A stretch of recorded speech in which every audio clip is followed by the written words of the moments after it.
Welcome to Insights at the Edge, produced by Sounds True. My name's Tami Simon. I'm the founder of Sounds True, and I'd love to take a moment to introduce you to the new Sounds True Foundation. The Sounds True Foundation is dedicated to creating a wiser and kinder world by making transformational education widely available.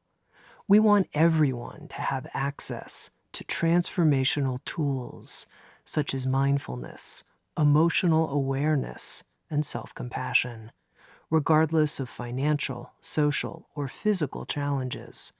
The Sounds True Foundation is a nonprofit dedicated to providing these transformational tools to communities in need, including at-risk youth, prisoners, veterans, and those in developing countries.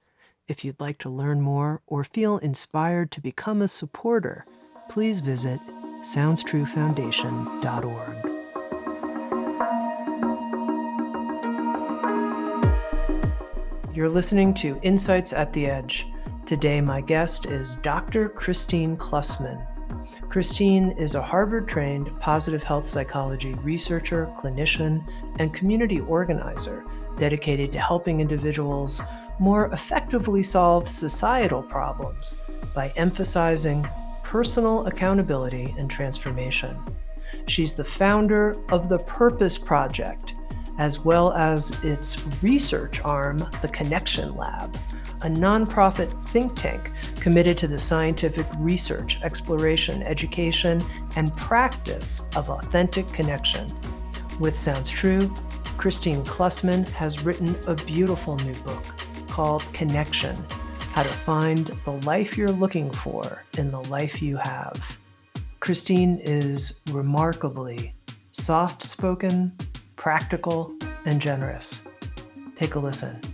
Here's my conversation with Kristine Klussman.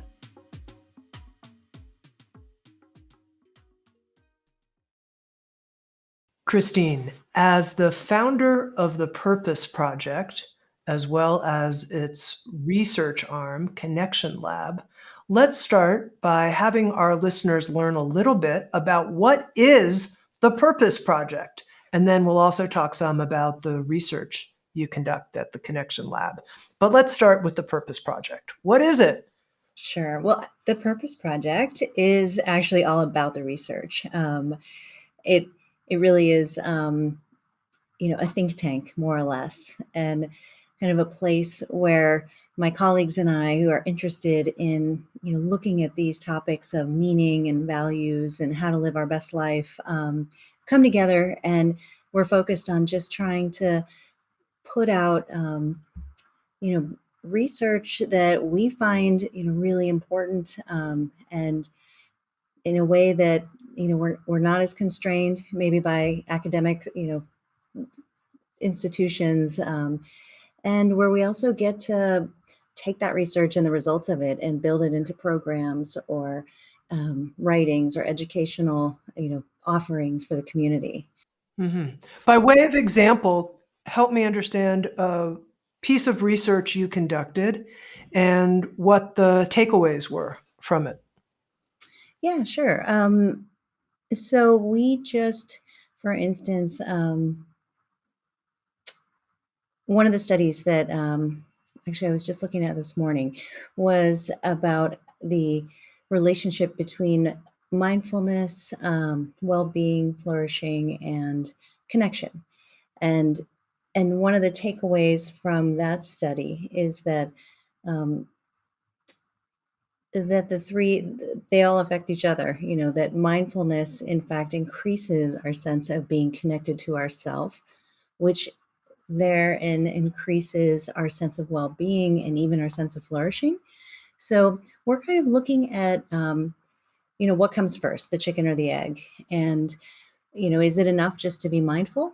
Or, where do we start with all of these well-being practices? And how does being connected to ourselves fit in the mix? So that's what we're honing in on. How does mindfulness interact with self-connection, and how does self-connection interact with all of these different markers of well-being? Mm-hmm. Now, Kristine, you've developed something that you write about in your new book, Connection, called connection theory, a new psychological approach to well-being. What is connection theory? No, thanks for asking.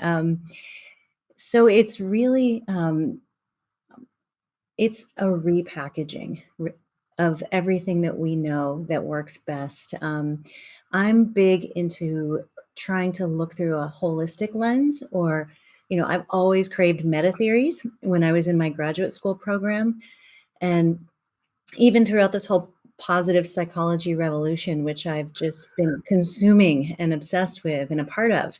I love all the individual tools that we know about gratitude practice and forgiveness practice and self-compassion and mindfulness. But what it has left me with is a sense of just this bulging tool bag. And personally, I'm not good at remembering all of those things. Especially in any given day or week, what to implement or to keep practicing. So this is my attempt at coming up with one thing, one frame, one lens to look through, so that I can ask myself and help my clients look at, when I'm not not right with myself or with the world, I can ask myself this question, am I feeling connected to myself? Yes or no? And if not, what's blocking that connection? Is it that I need to move my body? Is it that I need to deliver an undelivered communication? Um, is it that I need to just tune into the present moment? Do I need to practice some forgiveness?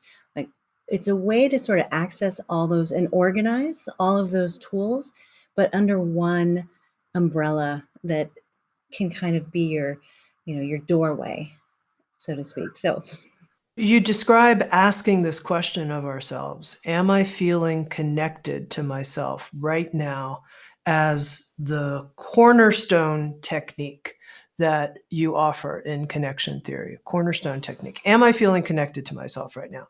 So imagine someone hears that question and they think, uh, I don't know. Am I feeling connected right now?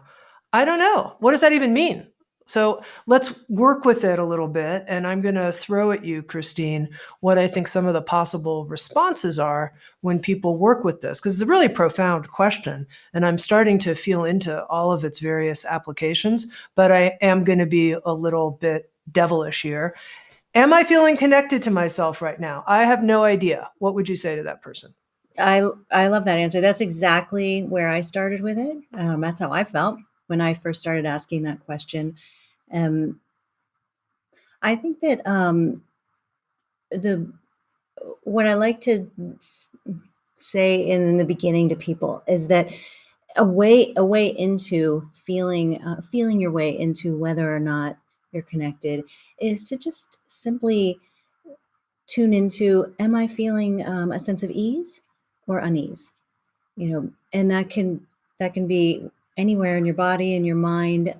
Just, are you feeling, if you want to be literal about the word, are you feeling really in tune with what it is that you're doing, who it is that you're with? If I ask it depends where you're asking yourself that question. But if I ask that question and I'm having lunch with someone, I think, am I really here right now? Or am I thinking about the million things that I need to do? Am I listening to this person? Am I really tuning into the closeness between us? Am am I just 100% in my body with this experience? So it's about being present and awake and aware, but also intentional and just aligned with what you're doing. Is what you're doing right now what you want to be doing? And are you giving yourself to that? That's one way in to the sense of, am I feeling connected? I use it also when I'm with my kids, when I'm even when I'm doing certain activities, like it can be even washing dishes. It doesn't have to be anything extraordinary, but you know, it's really just trying to play with and amplify, I think, what we're used to thinking of as mindfulness and just being present with what's happening. but also being really in tune with how is this consistent with my values and how is this aligned with what I deeply care about. Um, so it takes it a step farther than mindfulness. And it's kind of asking you, you know, first of all, are you even awake? That's the very first question. And am I connected? Are you conscious of what you're doing? And can you tune into a sense of intentionality to what you're putting your energy towards? And then we kind of unfold it and unpack it from there. Well, let's keep going with some of these examples. I think it's really useful. So you're with your kids and you ask yourself, am I feeling connected to myself right now? And let's say, I don't know, let's say your kids are doing something that you have like absolutely no interest in, and yet you're with them and you don't feel particularly connected. How then do you work with connection theory to become more connected and increase your sense of well-being? And maybe you could give an actual example from your life. Sure. Yeah, just last night that happened to me with the kids, and we were all in our respective rooms doing our own thing, not hanging out at all. And I kind of woke up from what I was doing in my emails for just a second and noticed that, we weren't together, but being together is not a prerequisite of connection.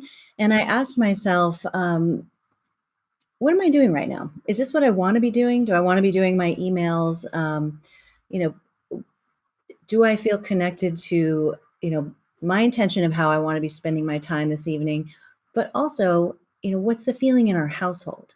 Are are we are we numbing ourselves and just whiling away the time mindlessly, or does this feel okay?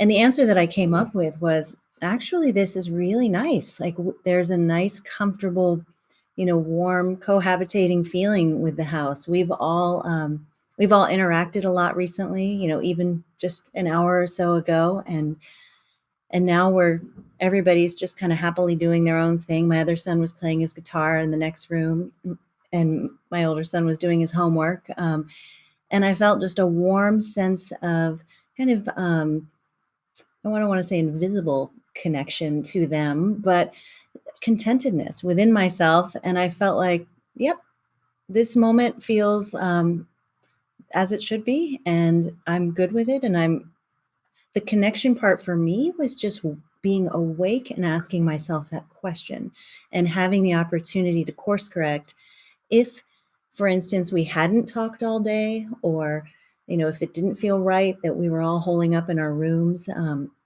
for far too long. Then maybe it would be an opportunity for me to say, let me see if I can drum up a little more connection here. And so connection isn't just about whether or not I'm going to open my door and talk to the boys, or we're going to get together. It's first and foremost about connecting to myself, and just for checking in and doing an inventory for a split second and saying, are my actions right now aligned with my highest values and priorities? No big deal. I don't have to put a ton of thought into it. It just, does this feel right now? Mm, okay, so let's say there's a moment in time and you say, "Am I feeling connected to myself right now?" And the answer you get is, I feel like zoning out right now. I don't feel like being connected.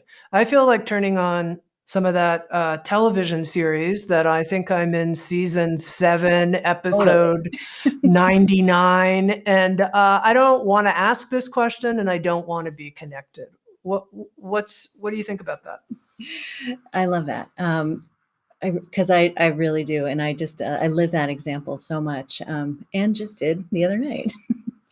um, and I would call that being connected. That is a moment where you're connecting, listening to what your deepest need is, or just a true need, and you're honoring it very intentionally, and then you're deliciously savoring it and doing it. And that's perfectly fine and a great example of being connected to yourself. When you're not connected to yourself is when you're doing that a little mindlessly, a little unintentionally, and you're kind of numbing, maybe you're escaping and you're losing time, and you kind of wake up from after 3 or 4 episodes with a little bit of a what happened. I didn't mean to do that. And maybe in the process you sort of neglected some other bigger priorities that you would have liked to have attended to, or that you should have, or that were sort of needing you.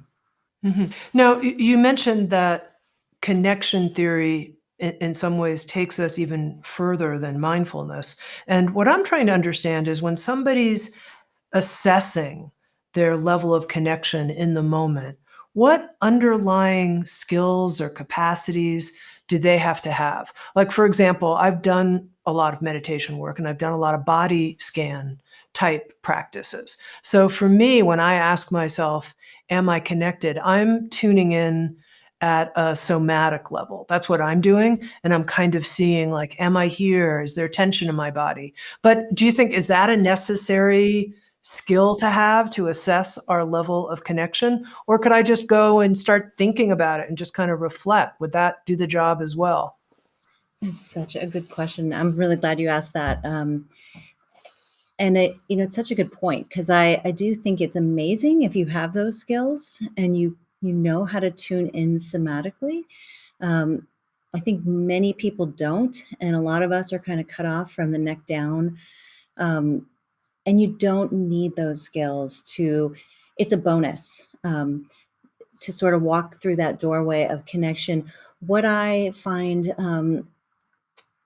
that it can be a little bit simpler for people, a little more accessible for people that don't do meditation or haven't done somatic work, to simply just be asking themselves this question. Do I feel close to myself right now? Do I feel in tune with my needs? What am I needing? Am I and back to this question of ease versus unease, am I needing to rest? Am I needing to take care of something that I've been avoiding? Where is the unease coming from? And it's just really asking yourself to wake up for a minute and survey what's happening, what you're doing right in the moment, and decide if that feels congruent with your values. And without it's great when you can unpack the values part and really know your values and do all the exercises to be more acquainted with that side of yourself, but you really don't have to.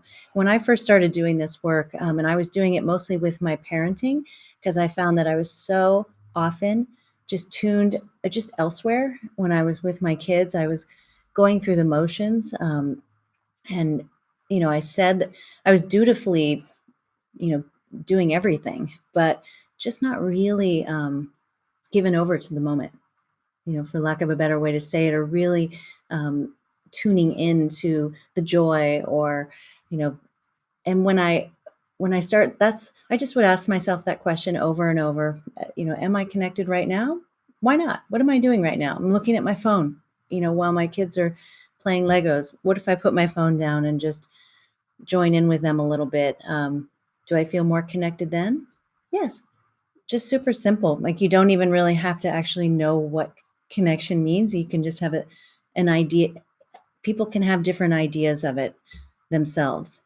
But the idea is that it feels better than it does to Mhm. be disconnected. Mhm. One of the parts of the book that I really enjoyed reading about, and I thought was really illuminating, had to do with how you can transform and become more connected to things that are perceived as like everyday chores. You give a great example of cooking dinner with your kids that I'd love for you to share, that has to do with pizza night, in case you've forgotten. And Mhm. I just thought it was a great example, because I think sometimes, whether it's doing the laundry, or you mentioned washing the dishes, or there's various times, well, how can I be connected? I'm doing this like XYZ thing that I have to do in my life. That's not that interesting. Right. But you offered some interesting suggestions for how we can change those activities, mundane activities, into connected, meaningful activities. So I wonder if you can talk some about that. Yeah, thanks. No, I love that example about the pizza night.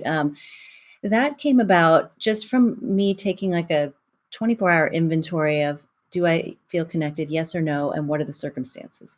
And one of the circumstances I found that was when I'm cooking. And I just felt like alone while I was doing it, which is fine. But I also felt just like, "Oh, I just wanna get this over with." Like, how fast can I just, like, slap this together? And this isn't just when I checked in about that question, I noticed a sense of unease. I'm not enjoying the activity that much. I'm not hating it, but it and I don't particularly feel that connected to what I'm making. I don't really care. I just wanna get it, whatever's the path of least resistance, slap something down. And I thought, wow, that's a lot of time that I spend every night, doing that and being in that state. And, I don't get a lot of time with these guys, after school. So I just, without wanting to make it a Herculean effort, I just thought, can we do any better here? Can this become a more meaningful activity? And meaning, when I start teaching people how to seek out and inject more connection into the equation, meaning is one of the low hanging fruit. If you're doing something meaningless, like, turn on your creative brain for how can I make this mundane activity a little more meaningful. So in my case, I decided, what if I brought the kids in here and got them a bit involved, and what if we made something a little more fun that and more engaging, and pizza, was the thing. And I thought, then they can put their own toppings on it. And I was just really amazed. I had some resistance to it at first, where I thought, I'm not trying to be super mom here. Like, the last thing I wanna do is set the bar really high for myself. But I'm at the store anyway. It was just as easy to grab some pre-made pizza dough, some stuff. It just took a little bit of thought and connecting to my intention of, how would I like this night to go? What would I like it to feel like? And it's just amazing to me how the incremental amount of effort is usually so little compared to the payoff of how much better it feels when you bring that kind of intention to, I wanna connect to this experience of making food, to the experience of having the kids in the mix. They ended up, of course, loving it, and were, you know, sitting there watching it, waiting for it to rise. And now it's become like this famous little pizza night in our house, and just something, that's brought, unexpected joy that to a situation that was just whatever, kind of joyless. But so, to me, I wouldn't have gotten there if I hadn't asked myself that question, and if the connection weren't my why. If you asked me as a fully busy mom who's working and has a full plate, "Hey, can you do a little extra effort on your dinner presentation?" I would have thought, "Screw you, no way, I'm already doing so much." But if you ask me, like, "Hey, do you wanna feel more just connected and in your body and have a more just fulfilling experience from this 5 to 6:30 period?" That sounded a lot better. Okay, so let's say someone's listening and they're scanning their life right now, their 7-day week life, and they're thinking, these are the moments when I zone out. It's not particularly meaningful. I'm just kind of trudging. I'm just kind of trudging through it. What's the next question they can ask themselves to transform those parts of their lives into something that will feel more nourishing, more easeful? Hmm. Well, it really depends, on what they're doing. Sure. Um, I feel that way when I'm doing emails, and there's no way around it for me. So I have a couple different things that I do or try. It's not always, just asking the question. It's also about taking action, taking inspired action. And frankly, the best action that I've found for some of the things where I'm trudging is to pair it with something else. In the case of me doing emails, I do them while I'm walking on my treadmill, because which I don't particularly like either, but I at least feel like I'm getting a little bit of I'm getting two things done. I'm adding. Two things you don't like equal one thing that's not so bad. Right. But I think the most important thing I would ask people, and when I'm working with my clients or in workshops, this is kind of the first place we go, is to do a values inventory. And it's just, I haven't met one person who doesn't benefit from refreshing themselves on their values and going, oh yeah, these are the things that I care most about in life. And from that, what are my priorities? Which ones matter the most?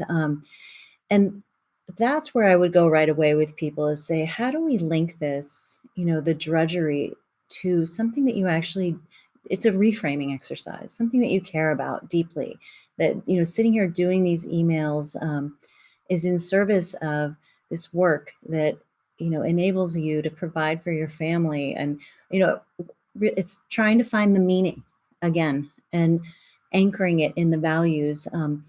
That can go a long way towards, there was a study on that. And I think this was the Stanford study about the kids who were on their spring break. And some kids were asked to just report what they did, and the other kids were asked to say about how what they did was really consistent with their values. And the kids that journaled about the values, how how driving their little brother around was actually in service of helping their family, and they tied everything to something more meaningful, reported like having such a better experience and had these more lasting effects of well-being like months later. So that works to really reframe any drudgery that you're experiencing, and take it from being, you're transforming it from being a disconnected, unintentional activity to something intentional that you're very connected to. You still may not feel like doing it. That's fine. Not being connected is not always about having a happy, positive, enjoyable experience. Um, that's one of the things I love about working with connection. We're not just focusing on positivity. You can be connected while having a very difficult conversation with somebody, or having to show up and have some courage, or sit bedside with somebody who's not doing well in the hospital. Like, so it's about just connecting with the deeper intention of it all.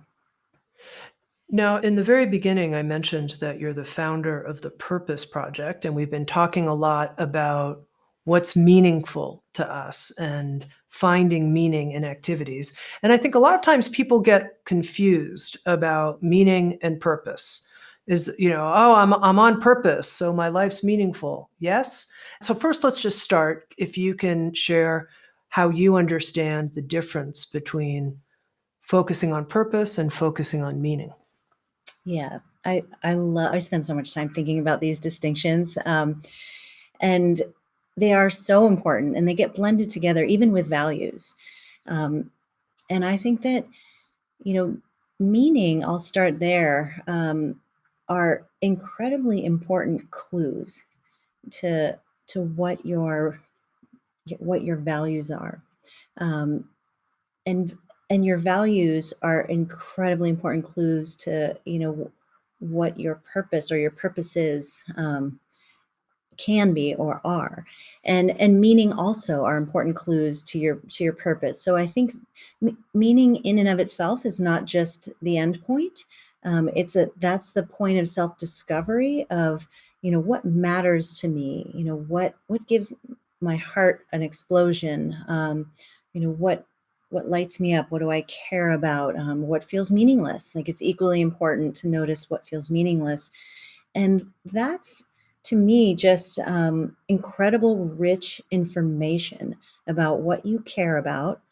And what matters to you are all indicators, that you're looking for on that pathway to discovering, what am I here to do? Like, what are my greatest gifts to give? And um, and that's all about uncovering, the many purposes that we have in this lifetime. What's my, I think purpose. Let me give you an example, and I'll kind of tie it to parenting for a second. But you know, purpose can look more, and often does look more, like a mission statement. When I'm doing work with people on kind of uncovering purpose, I ask them to create a mission statement around parenting, or around their romantic partnership. Like, what kind of partner do I really want to be? What is my ideal, my vision for myself? Like, what am I here to do? And develop a purpose statement. So purpose, I'm thinking about it and describing it a little differently than how most people think about it, which is like, what's my calling, or my one thing that I'm supposed to do here in life. And I think that it's important to break it down and realize that we're here to do many things, and that when we want to bring a sense of purpose to whatever we're doing, that's when it's that big and that important to us. And then those moments of meaning are the things that really kind of inform and fuel that purpose and make sure that you're on the right track. And when we look at meaning, I find it's not useful really to think about meaning in a all or nothing way, like binary. Is my life meaningful? Yes, no. That doesn't really give us a lot of information. So what we study, like in one of our research studies, we do micro moments of meaning, where we really look at, is what I'm doing right now meaningful?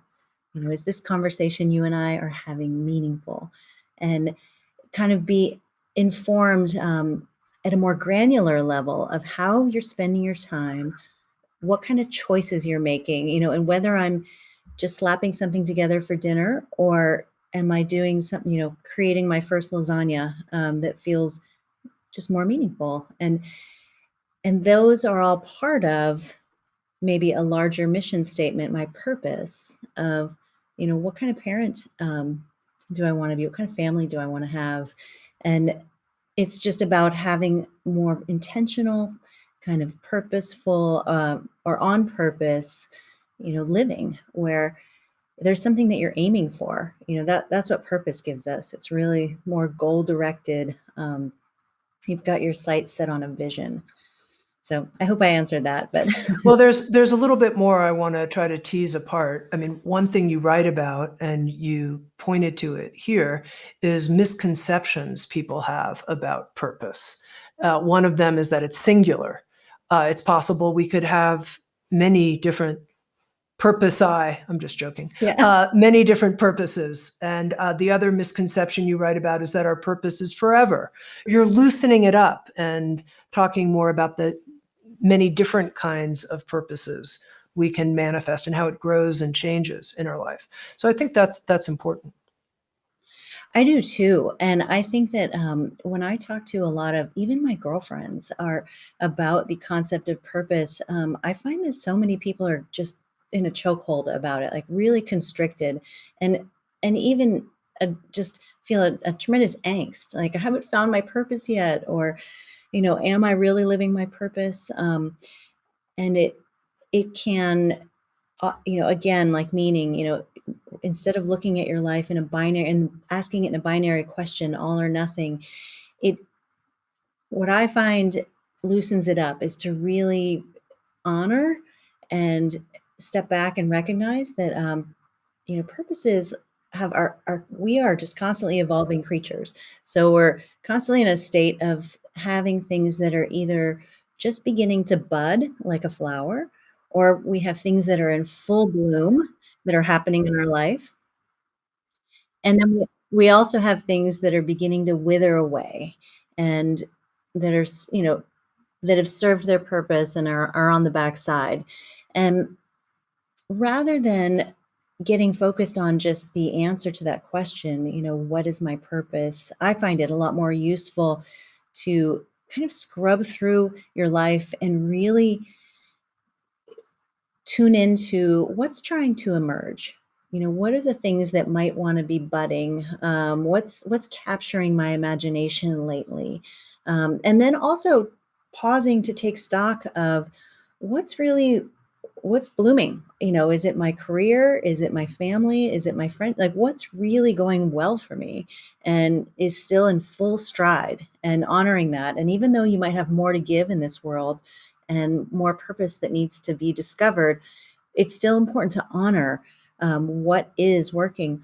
But then the most important exercise, I think, where we tend to hang on too long, is the things that are past, the bloom has come off the rose and they're kind of withering.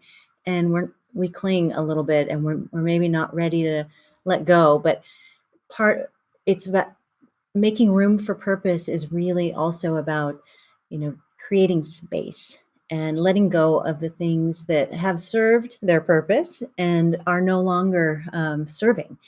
And so I find that that's a much more active mining process. That, you know, if you're asking that question of yourself, then it takes a bit more excavation than just asking the question and hoping that an answer will materialize. I love the flowering metaphors as well and the different phases of the flower. That's beautiful. Now, I want to ask you a kind of edgy question. It comes from my own experience, which is, I've found that in my life, I can often feel very on purpose, even in the way you just described of the different phases. I always seem to have a project that I'm either done with and letting go of and a new one coming. It's fine, great. So many projects. Okay, wonderful, Tami. But at the same time of being very on purpose, I can have this weird sneaking feeling of everything being meaningless. It's not a very, it's a difficult feeling. It's a kind of bleak kind of, what's the point really when you look, what's the point? So help me understand how even it's possible to feel very on purpose and have this strange kind of empty, meaningless feeling. That's an awesome question. I really like that one. And I, I can relate to that. Even personally, I've had that experience as well. And I think it can be a little bit more complicated. But where I go with myself around that kind of duality of that experience is I'm often humbled and reminded about how meaning making, very much like gratitude, is a practice. That if you use it or you lose it, and that doesn't mean necessarily that you're going to turn around and just cultivate and practice a lot of meaning and gratitude for what you're doing, and you're going to be right back on purpose, feeling 1,000% fulfilled by what you're doing. I think that it means that in some way, what's working against us at all times is hedonic adaptation, where we get used to what we're doing, we get used to what's going well, we get used to the good, and it just doesn't impact us or mean as much to us. So, in order to not can still get the goods from what we're doing, we do need to practice savoring and tuning into how in which this is meaningful to us and how this aligns with your values. And even if like what you're doing is on purpose and on track and you've already vetted it, it's still a really healthy and important exercise to remind yourself and to go back and look at your values and go, oh yeah, that's right, that's why I do what I do. And that's why I love helping people. And I love talking about these types of things, and refresh. So I think refresh is one part of it, and then healthy skepticism is another, where even though you're living on purpose, if there's an ache or a nag, that's the part of like asking yourself to tune in and connect to that. Like, what is that? Like, give that, you know, and I doubt that little ache really has to do with everything feels meaningless, but maybe that's more of a yearning that something else, that there's more to give. We all want and need to be continually evolving and growing. So, is there more that you want that's emerging, like that metaphor with the bud, something that wants to come out? So I think that I use those feelings of meaninglessness.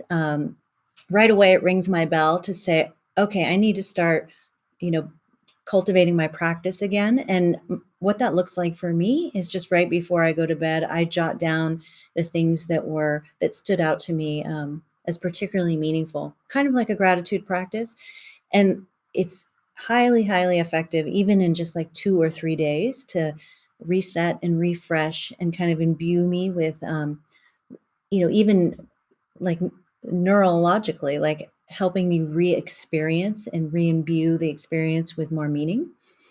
And then also go in an inquiry mode.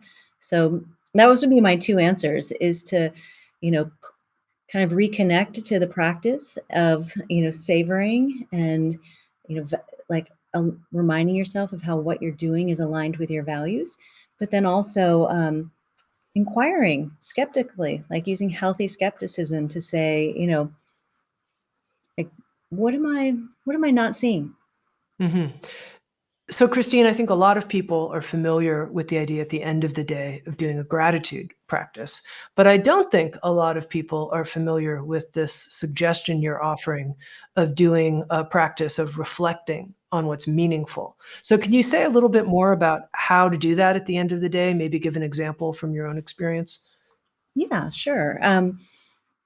It is something that I play with a lot with myself, and it's like I do it just and I keep a journal by my bed. I try to write down, 3 to 5 things at the end of the day that really jumped out to me, that were meaningful moments. It might be something funny one of my kids said, or just a really poignant moment in a therapy session with a client, um, or something that I was grateful for. Gratitude and meaning are really intertwined.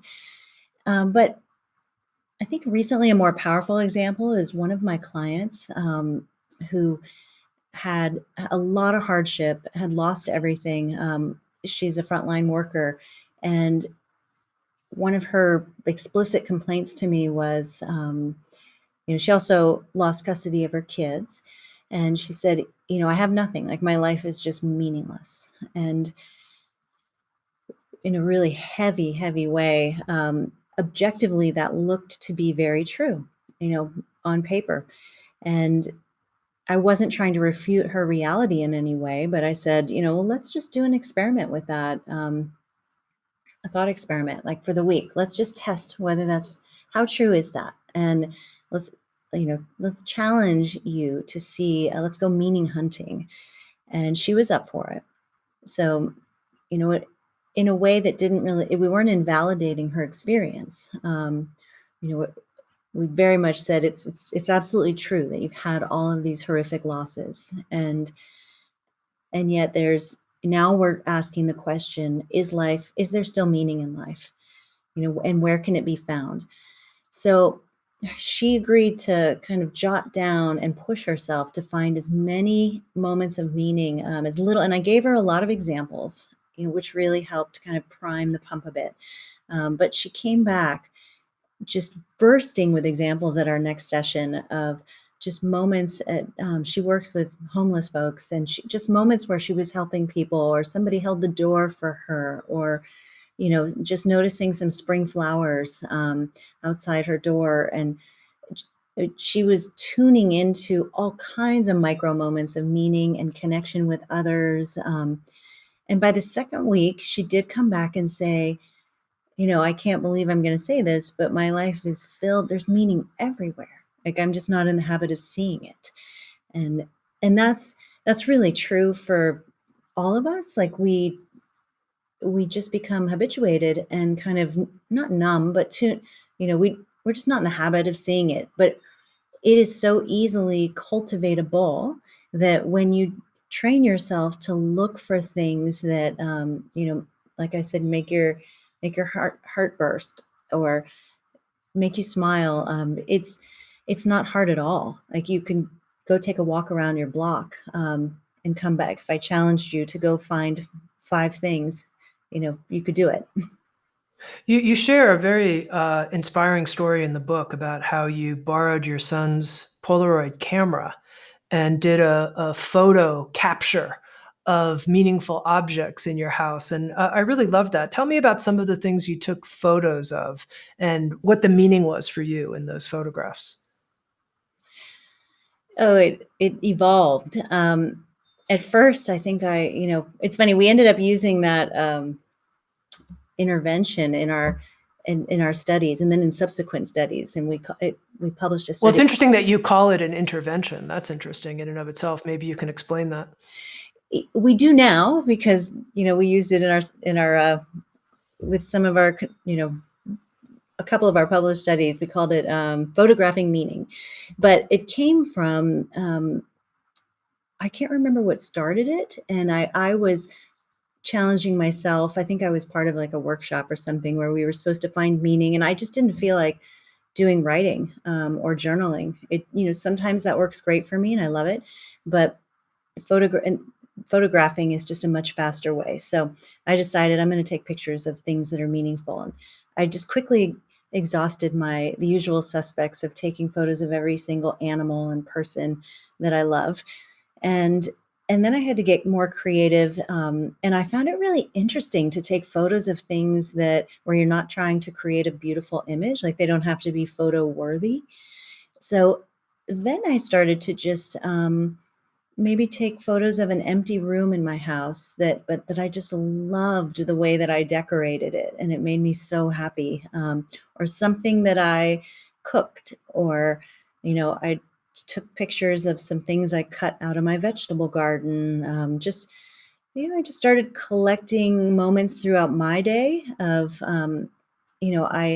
I took a picture of my notepad that at the time I was working on this book, and I jot my ideas down in this notepad. And, that notepad was so meaningful to me. I took a picture of the cup of coffee that, my favorite mug of coffee, and that I use every morning when I sit down to write. And it just started to just become, what seems like kind of maybe really mundane or meaningless things to probably anybody else. But at the end of it, I was amazed at how much I loved this personal collection of little photos. Like they all just, you know, touched me in a certain way. Yeah, it's one of my favorite photo albums, more than the photos that I intentionally take. And when you say that you use it in your studies as an intervention, how do you use it and what are the results? So we use it as a way, as I was just kind of saying, we found it really helpful to bypass the thinking brain, and that we can get a little bogged down on, is something meaningful? Is it not? And that snapping photos can be a little more immediate and impulsive. So when we asked people, to kind of have these burst experiences, whether it was either for 24 hours or for 5 days. We did different time settings of run around and just find as many meaningful things as you can, whether it's a hummingbird or this or that. And, it doesn't matter. You be the judge. There's no criteria. And and then we ended up, and we did find that that increased people's sense of self connection and lowered their anxiety and, better sense of well being. But we decided to repeat that study during COVID, and we wondered if people during like the most strict period of quarantine, who were looking at their life as really limited and their options and seeing a lot of scarcity, um, if that doing this exercise could reframe what their experience was and give them a sense of abundance, and possibility. And so we asked them to do the same thing, and figured, on their smartphone, they could just run around their house or immediately outside their door or on a walk. And we did find significant results that people, not only had, more improved well-being, like immediately, but then I think we got like a month or two follow-up out of that.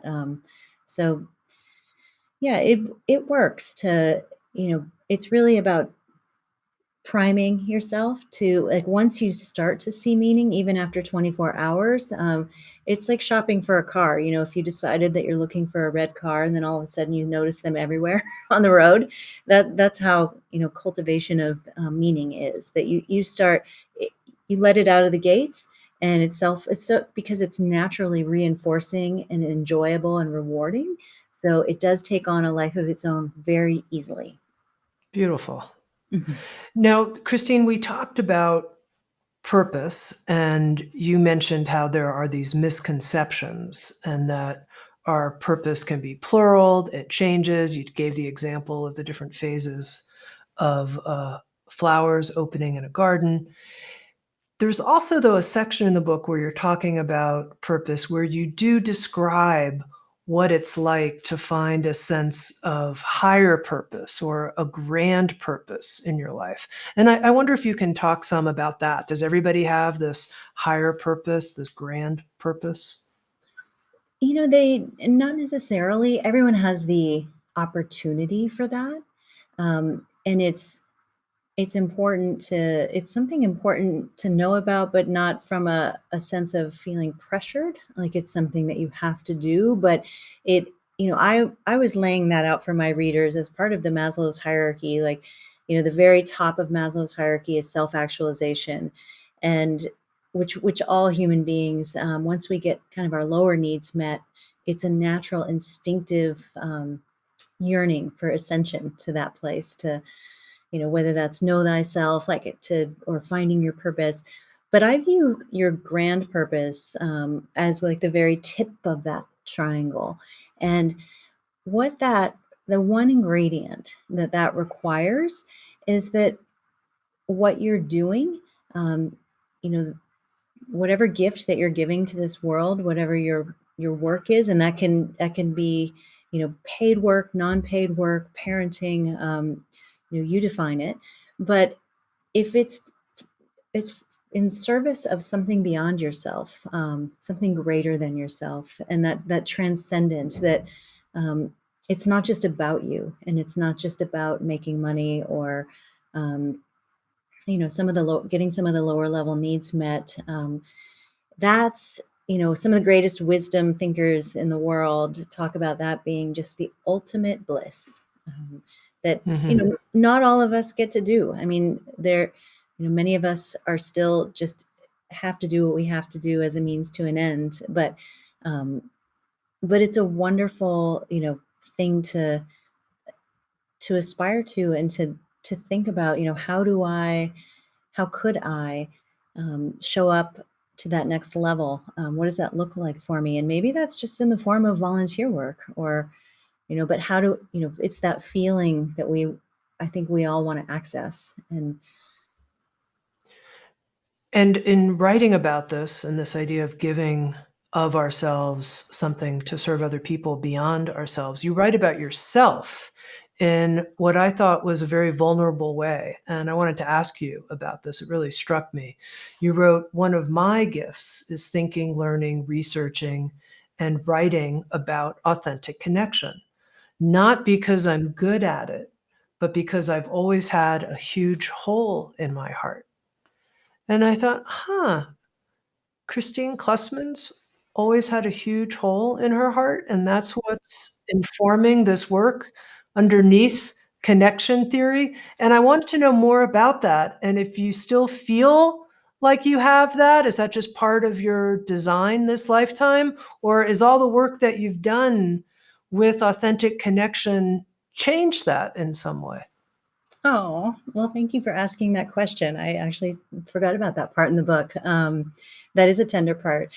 That that where that was the context of why I was offering that as an example. I was pointing out that often our grand purpose, our highest gifts to give this world in the service of others, is the place where we've been the most wounded. That is where we are often the most expertise, and can only through our experience can we offer some guiding light to others. And yes, I am one of those people that has had to hustle for connection. Like, I'm not one of those people where it comes naturally to me, and you wouldn't know it. you know um, when I talk about that with other people, they're always surprised. But one of the things that I learned when through our research studies, especially, we were hunting for people that are identified in their community or self-identified as, really connected individuals, connected to themselves, to others. They're doing what's meaningful to them. And what I noticed from these individuals, they were all extraordinarily embodying this feeling of self-connection, and all kinds of connections, connection to their community and their beloved people. You're immediately magnetized to them, regardless of what they do or what you do or don't have in common with them. And we're not all born like those people. Some people have had just a really lovely combination of upbringing, and circumstances, or ability to really be, close to and acting from a place of being at one with themselves. But many of us, the society that we live in just pulls us constantly towards disconnection and towards dishonoring ourselves and our deeper truths. And I certainly didn't get that modeling from my parents. They're great people, but we weren't thinking or talking about any of this type of stuff. And I think that most of my life has been characterized by, you know, betrayal, by death by a thousand cuts. Following someone else's path rather than my own, um, and just not tuning in, acting from a place of, really doing what I feel like I should be doing, and without asking the deeper questions. So, yeah, it doesn't come natural to me. And I don't think it comes natural to a lot of people, but there are some, the lucky few, that it's just who they are and how they operate. And with the work you've done to learn, you say this is a teachable skill. We can Mhm. learn how to be connected. Would you say that that's changed for you? That you're kind of a living laboratory experiment of your own connection lab, if you will? Oh my God. I wish. I wish I could say that that was true for, most every day. But the real truth is that I think that what it's done is it's definitely taught me how to reconnect, how to pause and arrest, how to stop weeks, months, and years of disconnection from going on that long. I can much more quickly recognize when I'm off track, and I know the things to do or to try to reel it back in. So for that skill has changed my life immeasurably. I think I'm a completely different person post kind of prioritizing that as my number one thing than how I was living my life before. But does that mean that I still am, that I'm immune to, going for long periods of being super disconnected and out of tune with myself? And like, no, not at all. I'm still really human in that regard, and still battle moments, days, weeks of disconnection. The only difference is I just know how to get it back on track faster. Mhm. Okay, Christine, I just have a couple more questions for you. I'm imagining that person who's listening who says, you know, I think the reason I'm not more connected with myself is that there's things inside I just don't want to feel. I just don't want to feel them. So I'd rather not connect because if I were to connect, I'd have to feel those things. So no, thank you. What do you have to say to that person? I would say, you're not alone. That is a really common coping, style, and actually really societally rewarded. It's avoidance, and the it can be at the most minor or the most extreme level. And the only thing I would say to that is, at what price? Like, what I've come to learn is that the price that you pay for that, what you can't, connection is a very contagious thing, and being more connected begets having more different types of connection in your life. So if you're blocked in one very important large area, then likely you're going to be blocked elsewhere. Like, it's hard to advance. I think, or even evolve, as a human when you're really disconnected from a large part of yourself, whether that's from your body or from your emotions, or from other people, or yeah. But when you're using avoidance, it has a way of slowly taking over and just becoming a primary coping skill.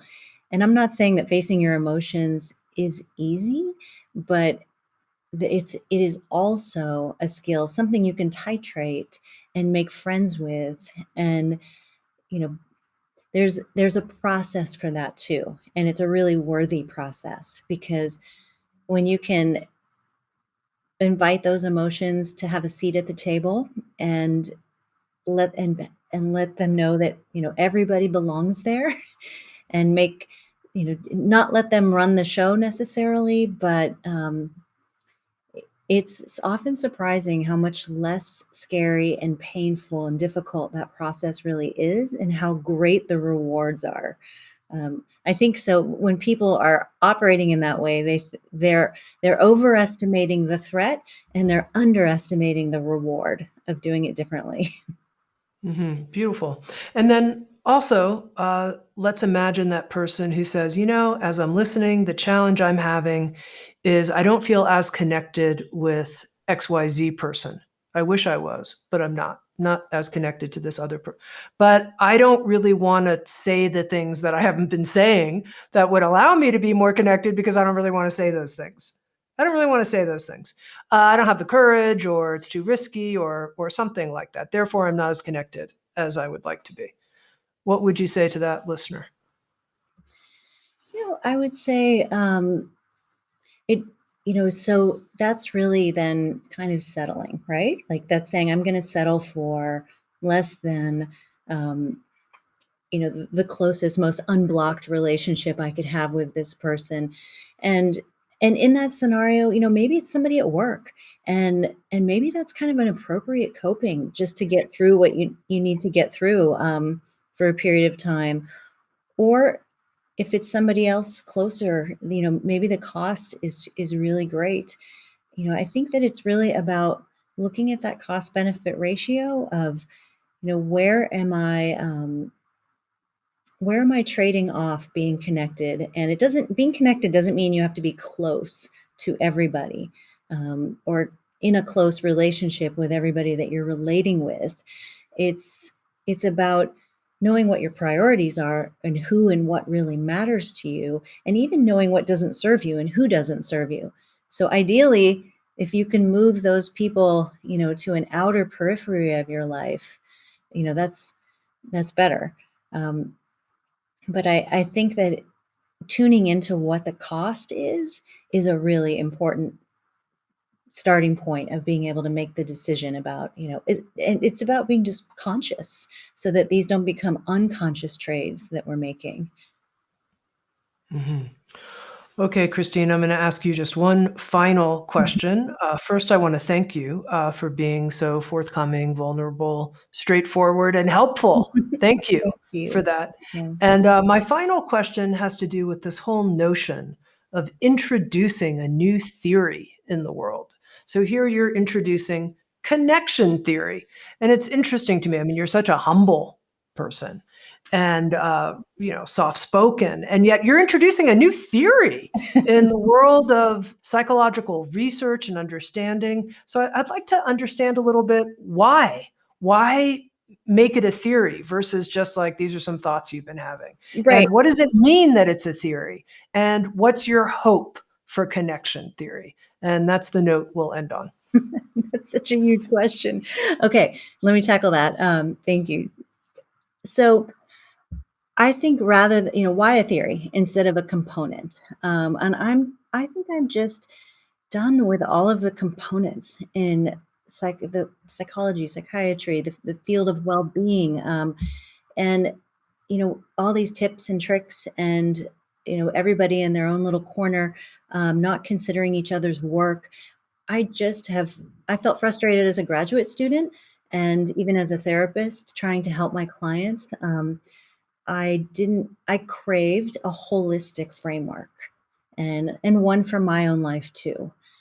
Like I said, I don't have the time or the patience to remember more than a few things, and simple is everything to me. So I, believe me, I want to just stand on someone else's shoulders, and I have, and piggyback.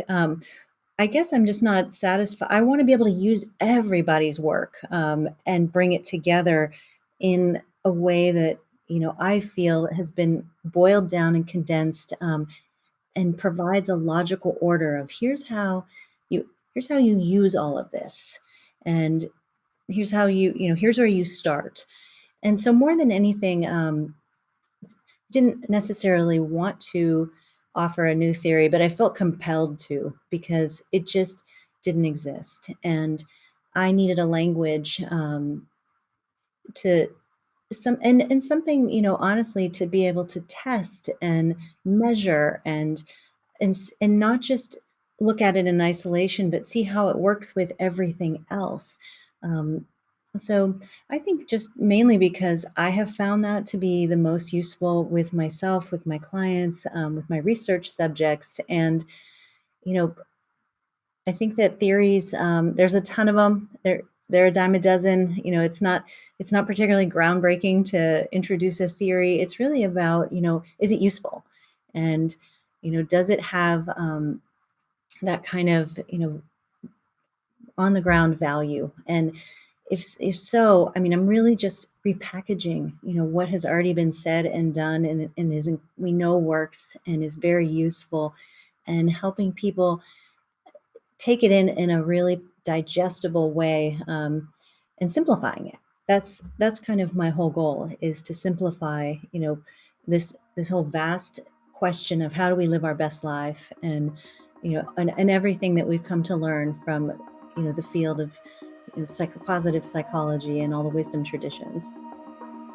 Well, I do think it's useful, and quite honestly, I think it's pretty cool that you came up with a theory, Kristine. I think that's cool. Connection theory. I've been talking to the founder of the Purpose Project, as well as the research arm, the Connection Lab, Kristine Klussman. She's the author of the new book, Connection: How to Find the Life You're Looking For in the Life You Have. Really enjoyed our conversation so much. Thank you. Thank you, Tami. I really did as well. It was an honor. I felt really connected too the entire time, for real. I did as well. Thank you for listening to Insights at the Edge. You can read a full transcript of today's interview at SoundsTrue.com/podcast. And if you're interested, hit the subscribe button in your podcast app. And also, if you feel inspired, head to iTunes and leave Insights at the Edge a review. I love getting your feedback, being in connection with you, and learning how we can continue to evolve and improve our program. Working together, I believe, we can create a kinder and wiser world. SoundsTrue.com, waking up the world.